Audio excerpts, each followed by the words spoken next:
Prestanite piti hladnu vodu. Ako ga pijete svaki dan, riskirate imati jedan od ovih zdravstvenih problema. Usporit ćete probavu.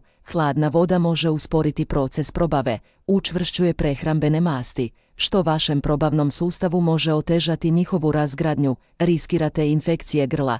Pijenje hladne vode može uzrokovati nakupljanje respiratorne sluzi, čineći vaš dišni sustav osjetljivim na grlobolju i infekcije. Dobit ćete toplinski šok ako vježbate i pijete hladnu vodu odmah nakon toga. To može uzrokovati termalni šok vašem tijelu koje je već pregrijano od fizičke aktivnosti. Doživjet ćete hormonsku neravnotežu.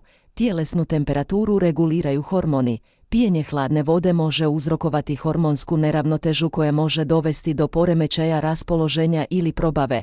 Apsorbirat ćete manje hranjivih tvari. Hladna voda ima tendenciju suziti krvne žile što može smanjiti apsorpciju hranjivih